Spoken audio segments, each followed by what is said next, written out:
Hello दोस्तों, finally इस video में देखेंगे क्लास 12 के केमिस्ट्री का वीवीआई सब्जेक्टिव क्वेश्चन आंसर जो आपके फाइनल इंटर परीक्षा 2025 के लिए बहुत महत्वपूर्ण है। तो आप लोग वीडियो को पूरा लास्ट तक देखिएगा। आपके एग्जाम में जितना प्रश्न आएंगे सभी प्रश्न यहीं से रहेंगे, तो आप लोग वीडियो को ज़्यादा से ज़्यादा शेयर कीजिएगा। और इसके पहले हम 42 को क्वेश्चन कंप्लीट करवा दिए हैं, तो उसका लिंक हम डिस्क्रिप्शन बॉक्स में दे देंगे। वहाँ से आप लोग जाकर वीडियो को पूरा कंप्लीट देख लीजिएगा।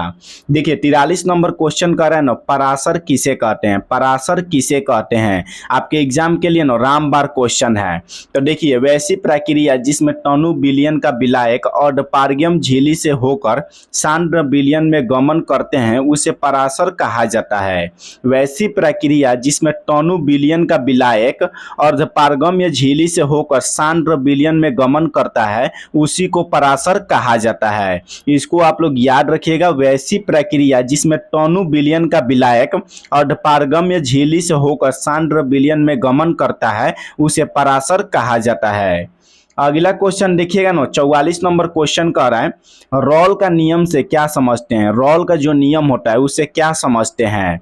तो देखिए किसी टनु विलयन के वाष्प दाब का अपेक्षिक अवनमन विलय के मूल प्रभाज के बराबर होता है, इसी को रॉल का नियम कहा जाता है।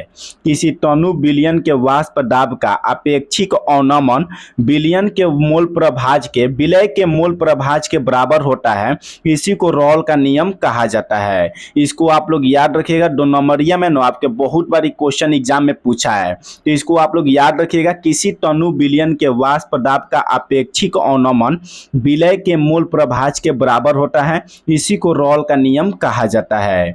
अगला क्वेश्चन देखिएगा 45 नंबर क्वेश्चन कह रहा है उल्टा पराशर से क्या समझते हैं। उल्टा पराशर से क्या समझते हैं। तो इसका आंसर होगा विलयन पर पराशर दाब से अधिक दाब को आरोपित किया जाता है तो पराशर की क्रिया उल्टी हो जाती है, जिसे उल्टा पराशर कहते हैं।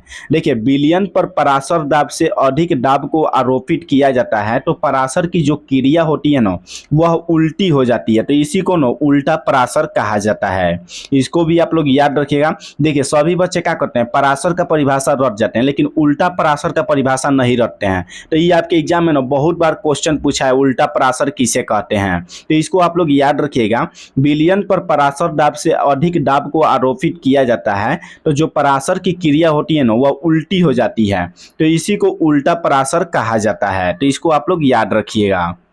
अगला क्वेश्चन देखिएगा 46 नंबर क्वेश्चन कह रहा है वैद्युत अपघट्य से क्या समझते हैं। वैद्युत अपघट्य से क्या समझते हैं। तो इसका आंसर होगा वैसा यौगिक जो पिघली हुई अवस्था या जलीय विलयन की अवस्था में विद्युत का सुचालक होता है उसे वैद्युत अपघट्य कहा जाता है। वैसा यौगिक जो पिघली हुई अवस्था या जलीय विलयन की अवस्था में विद्युत का सुचालक होता है, मतलब विद्युत धारा आसानी से प्रवाहित हो सकती है, उसे विद्युत अपघट्य कहा जाता है। तो इसको आप लोग याद रखिएगा। पिघली हुई अवस्था या जलीय विलयन की अवस्था में अगर विद्युत का संचालन करता है तो उसको वैद्युत अपघट्य कहा जाता है। एग्जाम्पल में आप लोग लिखिएगा NaCl, NaCl हो जाएगा, HCl हो जाएगा, ETC मतलब और भी है। तो आप लोग 2 एग्जाम्पल को याद रखिएगा NaCl और HCl। अगला क्वेश्चन देखिएगा 47 नंबर क्वेश्चन कह रहा है वैद्युत ऑन अपघट्य क्या है। वैद्युत ऑन अपघट्य क्या है। देखिए ऊपर वाला जो क्वेश्चन था उसमें पूछा था वैद्युत अपघट्य क्या है, और ये वाला जो क्वेश्चन है इसमें ऑन अपघट्य पूछा है, मतलब उसका उल्टा। तो इसको आप लोग याद रखिएगा। वैसा यौगिक जो जलीय विलयन में विद्युत का कुचालक होता है उसे वैद्युत ऑन अपघट्य कहते हैं। वैसा यौगिक जो जलीय विलयन की अवस्था में विद्युत का कुचालक होता है। विद्युत का कुचालक का मतलब हुआ जिसमें विद्युत धारा प्रवाहित नहीं हो सकती है, उसी को हम लोग विद्युत का कुचालक कहते हैं। तो इसको याद रखिएगा। वैसा यौगिक जो जलीय विलयन में विद्युत का कुचालक होता है उसे वैद्युत ऑन अपघट्य कहते हैं। जैसे में आप लोग देखिएगा चीनी यूरिया हो गया, जैसे में चीनी हो गया, यूरिया हो गया, ये सब का होता है वैद्युत ऑन अपघट्य होता है। तो इसको आप लोग याद रखिएगा। अगला क्वेश्चन देखिएगा 48 नंबर क्वेश्चन देखिएगा। देखिए आप लोग का जितना क्वेश्चन कराया जाएगा सब एग्जाम के लिए वीवीआई क्वेश्चन है। आपके एग्जाम में जितना प्रश्न आएंगे सभी प्रश्न यहीं से रहेंगे। तो 48 नंबर क्वेश्चन देखिएगा समन्वय संख्या किसे कहते हैं। समन्वय संख्या किसे कहते हैं। तो देखिए इसका आंसर होगा किसी क्रिस्टल में किसी कण को घेरने वाले सबसे निकटस्थ कणों की संख्या को समन्वय संख्या कहा जाता है। देखिए, किसी क्रिस्टल में किसी कण को घेरने वाला सबसे निकट जो कण की संख्या होता है उसी को समन्वय संख्या कहते हैं। देखिए, किसी भी क्रिस्टल में किसी कण को घेरने वाला सबसे निकट जो कण की संख्या होता है उसी को समन्वय संख्या कहा जाता है। अगला क्वेश्चन देखिएगा ना, 49 नंबर क्वेश्चन कर रहा है, सौर सेल से क्या समझते हैं? सौर सेल से क्या समझते हैं? सौर सेल से क्या समझते हैं? तो इसको आप लोग याद रखिएगा। सौर सेल एक ऐसी युक्ति होती है जिसमें सौर ऊर्जा को विद्युत ऊर्जा में परिवर्तित किया जाता है। देखिए, सौर सेल क्या होता है? एक ऐसा युक्ति होता है, मतलब एक ऐसा युक्ति होता है जिसमें सौर ऊर्जा को सीधे विद्युत ऊर्जा में परिवर्तित किया जाता है। सौर ऊर्जा को किस में परिवर्तित करते हैं? तो विद्युत ऊर्जा में परिवर्तित किया जाता है। इसी को सौर सेल कहा जाता है। सौर सेल क्या होता है? तो एक ऐसा युक्ति होता है जिसमें सौर ऊर्जा को विद्युत ऊर्जा में परिवर्तित किया जाता है, इसी को सौर सेल कहा जाता है। अगला क्वेश्चन देखिएगा ना, 50 नंबर क्वेश्चन कर रहा है, फेरो चुंबकीय पदार्थ से क्या समझते हैं? फेरो चुंबकीय पदार्थ से क्या समझते हैं? ये भी आपके एग्जाम के लिए बहुत वीवीआई क्वेश्चन है, तो इसको भी आप लोग याद रखिएगा। ये भी अनुचुंबकीय होते हैं। फेरो चुंबकीय पदार्थ क्या होते हैं? अनुचुंबकीय पदार्थ होते हैं। इनमें अस्थायी चुंबक को उत्पन्न किया जा सकता है। देखो, फेरो चुंबकीय में ना अस्थायी चुंबक को उत्पन्न किया जा सकता है। चुंबकीय क्षेत्र की अनुपस्थिति में भी इनका जो चुंबकत्व होता है वह गायब नहीं होता है।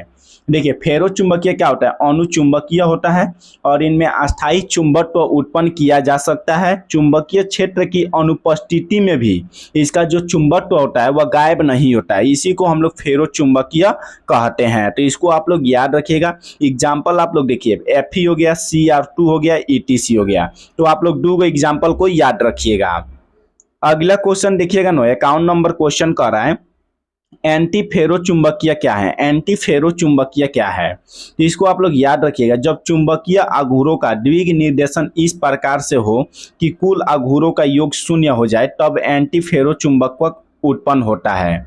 जब चुंबकीय आघूरों का द्विग निर्देशन इस प्रकार से हो कि कुल आघूरों का जो योग होता है वह 0 का मतलब हो गया 0 हो जाए, तब उसको एंटी फेरो चुंबकीय कहा जाता है या उत्पन्न होता है। तो इसको आप लोग याद रखिएगा। जब चुंबकीय आघूरों का द्विग निर्देशन इस प्रकार से हो कि कुल आघूरों का योग 0 हो जाए, 0 मतलब 0 हो जाए, तब उसको एंटी फेरो चुंबकीय कहा जाता है।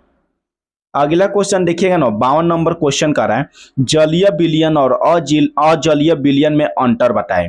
देखिए, जलीय विलयन और अजलीय विलयन में अंतर लिखना है। तो देखिए, वह विलयन जिसमें जल विलायक के रूप में होता है उसे जलीय विलयन कहा जाता है। वह विलयन जिसमें जल विलायक के रूप में होता है उसे जलीय विलयन कहते हैं। और इसका जो अपोजिट आंसर होगा ना वही अजलीय विलयन का परिभाषा हो जाएगा। तो आप लोग लिखिएगा, वह विलयन जिसमें जल विलायक के रूप में नहीं होता है उसको अजलीय विलयन कहते हैं। वह विलयन जिसमें जल विलायक के रूप में नहीं होता है उसको अजलीय विलयन कहते हैं। तो इसको आप लोग याद रखिएगा। वह विलयन जिसमें जल विलायक के रूप में होता है जलीय विलयन कहलाता है, और जिसमें जल विलायक के रूप में नहीं होता है उसको अजलीय विलयन कहा जाता है। तो देखिए, आप लोग का टोटल 52 को क्वेश्चन कंप्लीट हो गया है। और देखिए, आप लोग का टोटल 120 को केमिस्ट्री का क्वेश्चन करा देंगे। और आपके परीक्षा में जितने प्रश्न आएंगे ना सभी प्रश्न यहीं से रहेंगे। तो आप लोग वीडियो को पूरा देखिएगा और चैनल को आप लोग अभी सब्सक्राइब कर लीजिएगा और वीडियो को आप लोग ज़्यादा से ज़्यादा शेयर कीजिएगा।